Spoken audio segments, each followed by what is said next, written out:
Domingo, 19 de abril de 2015, você vai conferir os destaques do Semana em 15 minutos. Chega ao fim da temporada regulamentar da NHL. Foram confirmados horários dos Jogos Pan-Americanos de Toronto 2015. E no futebol, os resultados da Libertadores e da Copa do Brasil. A sua retrospectiva semanal com os principais fatos que marcaram o mundo dos esportes começa agora.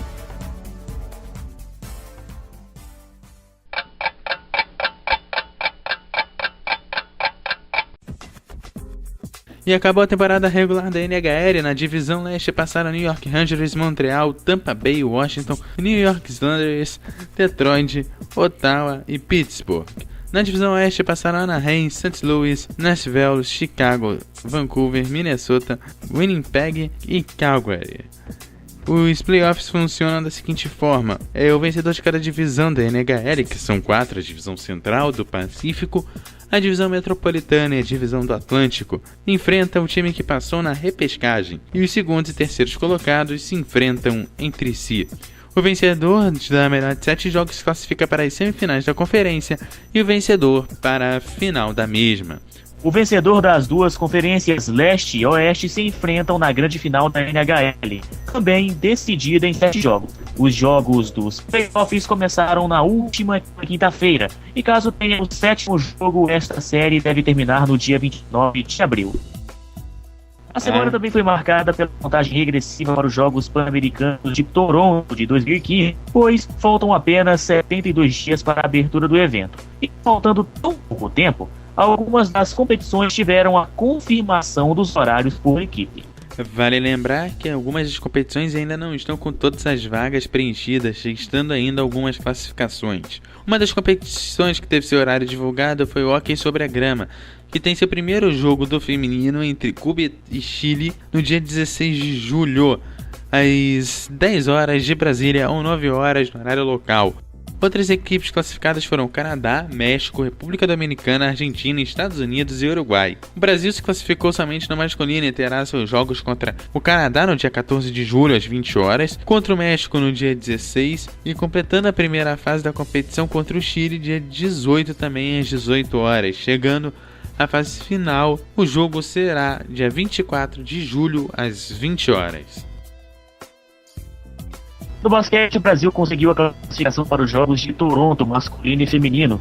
Pelo feminino, o Brasil entra em quadra na primeira fase no dia 16 contra os Estados Unidos, às 22 horas. E dia 17 contra Porto Rico, às 14h30. E dia 18, no mesmo horário, contra a República Dominicana.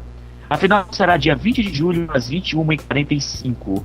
No masculino, o Brasil entra em quadra na primeira fase nos dias 21 contra Porto Rico, às 11 horas e 30 minutos. E contra a Venezuela, dia 22, às 14 horas e 30 minutos. Contra os Estados Unidos, no dia 23. A final ocorre no dia 25, às 17 horas e 30 minutos.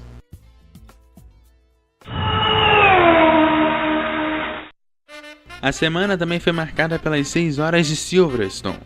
E na temporada 2015 do Mundial de Endurance já tivemos um brasileiro no pódio. Pipo Deroni e seus companheiros Gustavo Yamacaman e Ricardo Gonzalez ficaram em segundo lugar nesta primeira corrida, fazendo uma dobradinha para a equipe G-Drive Racing, que teve sua primeira colocação com um carro com Roman Rosenov, Julien Canal e Sam Bertz, os dois da categoria LPM2. Na categoria LPM1, a categoria principal, o trio vencedor foi Marcel Fasler, André Lotterer e Benoit Truluyer, com o carro Audi R18. O mundo do taekwondo também foi agitado nessa semana com o possível retorno de Anderson Silva para a modalidade. O lutador havia enviado uma carta para a Confederação Brasileira de Taekwondo, afirmando que tem vontade de representar o esporte nos Jogos Olímpicos de 2016, que vão acontecer no Rio de Janeiro. Mas, somente na próxima quarta-feira, do dia 22 deste mês, será decidido o futuro do Spider, quando vai ter uma reunião com o presidente da entidade, Carlos Fernandes, para definir se há chances de ele disputar o torneio olímpico da modalidade durante os Jogos de 2016. E agora vamos para o futebol. Futebol que tem destaques da Libertadores e da Copa do Brasil. Futebol é arte. Futebol Ok, vamos começar a noite com os altos e baixos brasileiros na Libertadores da América. E o Cruzeiro entrou em campo diante do Huracán da Argentina em Buenos Aires na última terça-feira, dia 14, e precisava apenas de um empate para segurar a vaga nas oitavas de final do torneio. Mas as falhas de defesa e o erro de arbitragem grotesco cooperaram e muito para o time adiar a classificação. A equipe mineira foi derrotada por 3-1 e fez com que a Raposa caísse para a segunda colocação, ficando apenas com 8 pontos. Outro clube mineiro que jogou mal foi o Atlético Mineiro, que perdeu por 1-0 para o Atlas do México. O jogo aconteceu em Guadalajara, no estádio Jalisco, e que o resultado não só foi pior, porque no mesmo horário, pela mesma chave do grupo, estavam jogando Colo-Colo e Santa Fé da Colômbia. O jogo aconteceu em Santiago, no Chile, e os colombianos venceram 3-0. O Galo volta a campo na próxima quarta-feira contra os chilenos, no estádio Independência. Ainda pela Libertadores, o Internacional enfrentou a Universidade do Chile no Estádio Nacional em Santiago, pelo grupo 4 da competição, e aplicou uma goleada de 4-0 sobre os chilenos em uma atração de gala. Na próxima semana, o Colorado recebe o The Stronger na Bolívia pela última rodada do torneio internacional. A semana movimentada para os brasileiros também foi agitada para o São Paulo, venceu de virada por 2-1 em Montevidéu, com direito a estádio vazio na última quarta-feira. Alexandre Pato e o argentino Centurion fizeram os gols da virada São Paulina.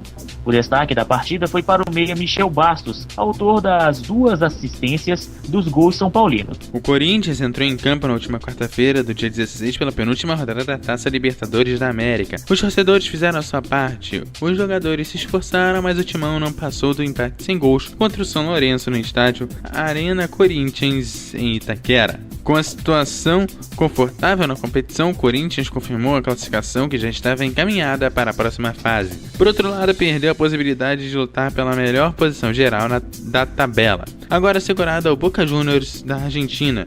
De quebra, os corintianos ajudaram o São Paulo a se manter na vice-liderança. Por outro lado, os torcedores fizeram festa e superaram a barreira dos 40 mil pela primeira vez. Mas gol que é bom, nada. Os argentinos jogaram de maneira concentrada, marcaram o time e o goleiro Torrico fez brilhantes defesas no primeiro tempo. Na Copa do Brasil, tivemos rodadas movimentadas que agitaram a competição mais democrática do planeta. Os resultados foram os seguintes. O Sport, na Ilha do Retiro, goleou por 4-1 o time do Sene. O Atlético Paranaense venceu nos pênaltis do Remo do Pará por 5-4, que marcou inclusive a apresentação do atacante Walter, recém-chegado do Fluminense. O Grêmio venceu por 2-0 a equipe do Campinense. O Bragantino venceu por 1-0 o Lajeadense. E o Luverdense seguiu no mesmo caminho, venceu por 1-0 a Cabo Friense. O Bahia venceu o Nacional do Amazonas por 3-2. O Sandu venceu o Águia Negra também por 2-0. Já o Botafogo do Rio de Janeiro recebeu o Botafogo da Paraíba, o Xará, e goleou por 4-2. O Vasco venceu o Rio Branco por 3-2. Lembrando que o Vasco ainda saiu atrás do Rio Branco, porque quem começou uma iniciativa foi o Rio Branco. E o Sport foi eliminado nos pênaltis para o Motoclube do Maranhão por 4-3. Já o Ceará fez uma vitória magrinha diante de Confiança por 1-0. E esse foi o Semana em 15 Minutos, a sua retrospectiva semanal do fim de semana, que teve a apresentação de Glauberson Ribeiro e Eduardo Couto. Você pode ouvir este programa no site semanaem15.wordpress.com ou na web rádio melhor do futebol, www.radiomf.com.br. Continue aqui na sua web rádio favorita.